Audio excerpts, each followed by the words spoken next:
আল্লাহর বিধান ইসরাফিলের ফু পর্যন্ত মেনে চলা সম্ভব।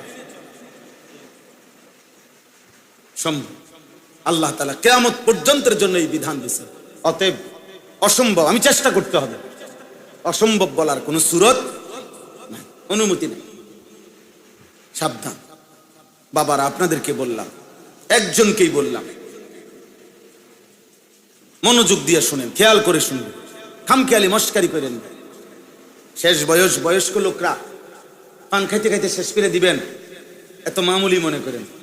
আখিরাত পান খানা না। আপনি বইয়া বইয়া পান খাইবেন আর বন খাইবেন আর চা খাইবেন আর গপ মারবেন, সুন্দর সুন্দর কথা কইবেন চা দোয়ানে বইয়া। হ্যাঁ, আখিরাত আপনার মামার শ্বশুর বাড়ি। আখিরাতে তো মামুলি। হাসরের মাঠ ফুটবল খেলার মাঠ বলেন চাচা? হাসরের মাঠ কি খেলার মাঠ? ১৬ লক্ষ নবী, আদম আলাইহিস সালাম থেকে নিয়ে আমাদের নবী পর্যন্ত ১৬ লাখ নবী দুনিয়ার জীবনে হাসরের মাঠের ভয়ে চোখের পানি ফেলে কাঁদছেন। আমাদের নবীও। অথচ সমস্ত নবী নিষ্পাপ, সমস্ত নবী মাসুম, সব নবী কি নিষ্পাপ, তবু ওনারা কাঁদছেন। রব্বি লা তুখজিনি ইয়াউমা ইউবাসুন। ইব্রাহিম নবীর দোয়া কোরআনে আল্লাহ বলছেন, আল্লাহ যেদিন কবর থেকে সবাইকে হাসরের ময়দানে উঠাবেন, আমি ইব্রাহিমকে মাওলা আপনি বেইজ্জতি কইরেন না। ইয়াউমা লা ইয়ানফাউ মালুন ওয়ালা বানুন। বলছে রব্বুল আলামিন, আমি জানি সেদিন হাসরের মাঠে কোনো মাল কিংবা সন্তান কোনো উপকারে আসবে না। আমারে মাওলা বেইজ্জতি কইরেন না। যদি ইব্রাহিম নবী এটা বলে, আপনি কে?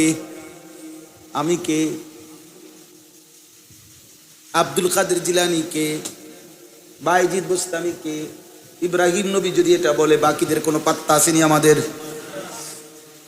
ইউসুফ আলাইহিস সালামের দোয়া কোরআনে আছে। ইউসুফ নবী বলছে, তাওয়াফানি মুসলিমান ওয়া আলহিকনি বিস সালিহিন। ইউসুফ নবী বলছে, আনতা ওয়ালি ফিদ দুনিয়া ওয়াল আখিরাহ। আল্লাহ দুনিয়া আখিরাতে আপনি মাওলাই আমার বন্ধু। আপনি বন্ধুর কাছে আমি চাই আমার মৃত্যু পর্যন্ত ইসলামের উপরে রাখেন, ইসলামের উপরেই মৌত দিয়েন, এবং আপনার নেক বান্দাদের সাথে মিশাইয়া রাখেন। হাসরের ময়দানে আপনার সালিহিন পবিত্র বান্দাদের সাথে দাঁড় করায়েন। তাইলে আপনি কে?